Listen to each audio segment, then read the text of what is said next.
हम लोग एक किसान गोष्ठी करने जा रहे हैं और इस किसान गोष्ठी का हम लोगों ने जो नाम दिया है इस बार, उसका नाम है गन्ने का दंगल।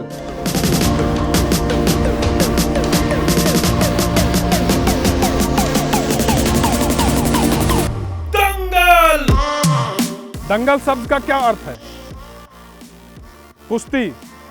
कुश्ती मतलब दो पहलवानों को आपस में लड़ते हैं और उसमें कोई एक पहलवान विजयी होता है। उन गन्नों का हम एक दंगल का कार्यक्रम करेंगे जिसमें ये देखेंगे कि कौन सा गन्ना ऐसा है जो कि विजयी हुआ और वो किस दवा से उपचारित था जिस कारण से वो विजयी बना। आज हम सब्बीर जी के खेत पर खड़े हैं और इस एक्टिविटी में आज हम इनके खेत से 1 स्क्वायर मीटर लंबा और 1 स्क्वायर मीटर चौड़ा खेत का गन्ना काटेंगे और फिर इसी प्रकार से हम अन्य जो कि दवा से उपचारित गन्ना है उसको भी काट करके दोनों गन्नों को हम दंगल के माध्यम से देखेंगे कि क्या उपज हमें प्राप्त हो रही। तो आइए सब्बीर जी के खेत में हम इसका आज जो हमारा हार्वेस्टिंग डे है उसको हम लोग करते हैं। दंगल। सब्बीर जी, ये आपका 1 स्क्वायर मीटर का नाप दिया गया है, तो इसके गन्ने को जरा आप काट करके साफ करके हम लोग इसको अब तोलेंगे, ठीक है। अब हम दूसरे प्लॉट पर आ गए हैं जो कि कोराजन से उपचारित गन्ना नहीं है, तो वो इरफान जी का प्लॉट है और इस प्लॉट के थोड़ा अंदर चल करके 1 स्क्वायर मीटर गन्ना की कटाई करते हैं और उसको अपने दंगल के एरिया में लेके चलते हैं। चलेंगे दंगल एरिया के अंदर, तो किसी कार्यक्रम को शुरुआत करने से पहले एक स्वागत किया जाता है। तो सर फीता काट के हम लोग को आदेश दें कि हम लोग आगे का कार्यक्रम बढ़ाएं।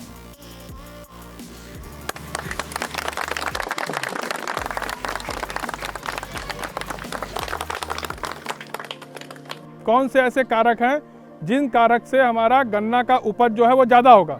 हम लोग बाजार में क्या बेचते हैं? वजन बेचते हैं। तो वजन, चलो हम एक थोड़ा सा आपको हिंट दे दिए, वजन ज़्यादा होगा उसके लिए क्या क्या होना चाहिए तो ज़्यादा होगा वजन? गन्ने में मोटाई और लंबाई बढ़िया होना चाहिए। बहुत सही जवाब, ताली बजाइए इनके लिए। तो इन्होंने सही जवाब दिया है कि गन्ने की लंबाई फिर है गन्ने की मोटाई होगी तो हमें उपज ज़्यादा मिलेगी, मतलब वजन ज़्यादा मिलेगा। आप लोग जैसा देख रहे हैं ये कोराजन द्वारा उपचारित गन्ना है, इसका हम लोग लंबाई नापेंगे और अन्य गन्ने की भी लंबाई नापेंगे, देखेंगे दोनों की लंबाई में क्या अंतर है।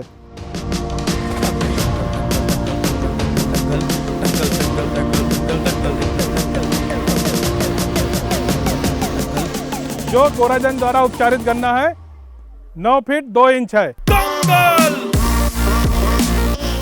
और जो अन्य दवा से द्वारा उपचारित है 8 फुट 8 इंच, यानी कि कितना अंतर आया?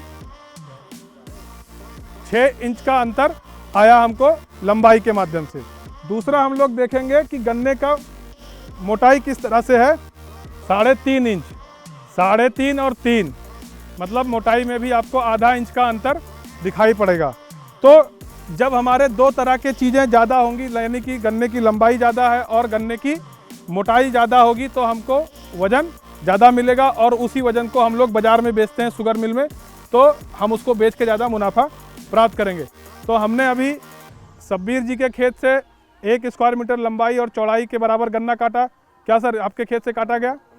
और हमने इरफान जी के भी खेत से काटा जो कि अन्य दवा से उपचारित था और उसको भी 1 स्क्वायर मीटर में काटा गया और दोनों प्रकार के गन्ने यहाँ पर आ चुके हैं और अब प्रतियोगिता स्टार्ट हो गई। ध्यान से सुनिएगा, करना क्या है इसमें आप जितने भी किसान यहाँ खड़े हैं, आप लोगों को ये बताना है कि कोराजन से उपचारित गन्ने का वजन क्या है और अन्य जो दवा से उपचारित गन्ना है उसका वजन क्या है, और जिसका उत्तर सही होगा उसको पुरस्कार दिया जाएगा। तो हम यहाँ पर आप लोगों का नाम लिखेंगे और वजन आपको बताना है कि क्या वजन हमको, दोनों गन्ने का वजन क्या होगा, जिसका उत्तर सही होगा उसको पुरस्कृत किया जाएगा। दोनों प्रकार की वैरायटियाँ सेम हैं, दोनों में खाद पानी की व्यवस्था सेम की गई, दोनों को सही तरीके से मतलब व्यवस्थित तरीके से उसका खेती किया गया। तो अब हम लोग इसमें अंतर देखेंगे कि क्या आता है।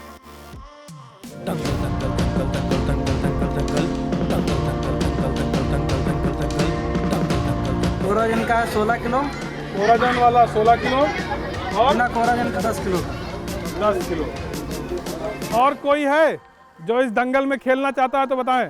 तो अब हम लोग इन दोनों गन्ने को तौलेंगे और देखेंगे कि इस दंगल की प्रतियोगिता में कौन किसान बंधु ने ये जो वजन बताए हैं इसके माध्यम से कौन किसान ऐसे हैं जिन्होंने सही वजन पहचाना है और इस दंगल प्रतियोगिता के विजेता साबित हुए हैं। तो किया जाए।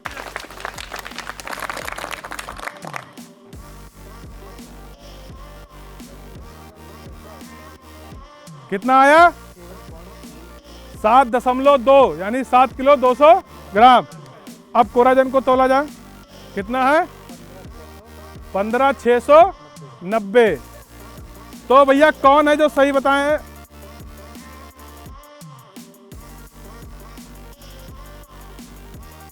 इस दंगल के भाई विजेता हुए साजिद जी, मेहताब और शब्बीर जी। राजेंद्र सिंह, शारदा जी, पारस जी।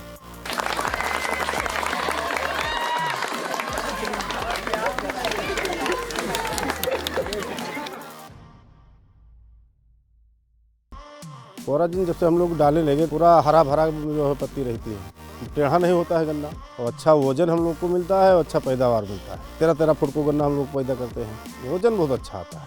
वही गन्ना वही खाद, हमको चोटी बेधक नहीं लगने की वजह से यह गन्ना का विकास आप देख रहे हैं। 12 से 15 फुट लंबा यह गन्ना है। गन्ने का बढ़ाव बहुत ज़्यादा होता है और मोटा भी होता है। तो कोराजन कोई ऐसा नया शब्द नहीं है कि कोई किसान आज के डेट में जो हमारे उत्तर प्रदेश के अंदर गन्ने की खेती करता है और उसने ना सुना हो या उसने प्रयोग ना किया हो, ये बात सत्य है। तो अगर हम लोग कोराजन दवा का बात करें तो कोराजन गन्ने की एक मुख्य दवा है जिसका 150 ml का प्रयोग होगा 1 एकड़ में। बुआई से लेकर 45 दिन के अंदर इसका इस्तेमाल कर देना है। दूसरा चीज़, ड्रेंचिंग विधि के द्वारा इसका इस्तेमाल करना है। ऐसा नहीं है कि इसका स्प्रे पत्ती पर नहीं करना है, जड़ पर इसका ड्रेंचिंग करना है। और इतना करने के बाद हमें अपना 24 घंटे के अंदर पानी का इस्तेमाल खेत के अंदर कर देना है कि जिससे कि पौधा जो है वो पोषक तत्व के साथ दवाई को भी ऊपर लेकर जाए और कीड़े को रोक दे। और इसका जो प्रभाव है वो 90 दिन तक रहता है। और सबसे बड़ी बात क्या है कि आप अगर कोराजन को देखेंगे तो एक जो महत्वपूर्ण चीज़ है, इस पर हरा रंग का त्रिकोण बना है।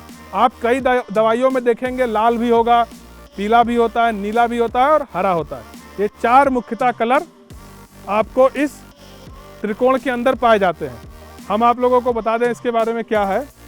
हरा कलर का मतलब क्या होता है कि ये दवाई प्रकृति के लिए, आपके जो खेत में मित्र कीट है ना, केचुआ है, मधुमक्खी हैं, वो हुए, आप हुए, आपके आने वाली जनरेशन या पीढ़ी के लिए ये एकदम सेफ है, सुरक्षित है। इसका कोई भी दुष्प्रभाव नहीं पड़ता है, ना पौधे के ऊपर, ना किसी वातावरण के ऊपर, ना पक्षियों के ऊपर, जो कि लाभदायक है। कोराजन जो दवा है वो गन्ने के मुख्यतः 2 प्रकार के कीट, एक जो पीका सूखता है आपके यहाँ और दूसरा कुंसुआ जो लगता है, उन दोनों प्रकार के कीड़ों को ये रोकथाम करता है। तो आज हमने इस गोष्ठी में क्या जाना, तो कोराजन का इस्तेमाल 150 ml प्रति एकड़ के हिसाब से 400 लीटर पानी में मिला करके इस्तेमाल करना है। तो ध्यान देने वाली बात क्या है, 150 ml प्रति एकड़ 400 लीटर पानी में, और उसको ड्रेंचिंग विधि के द्वारा करना है, नोजल को खोल करके। और तीसरा, 24 घंटे के अंदर हमें पानी खेत के अंदर लगा देना है।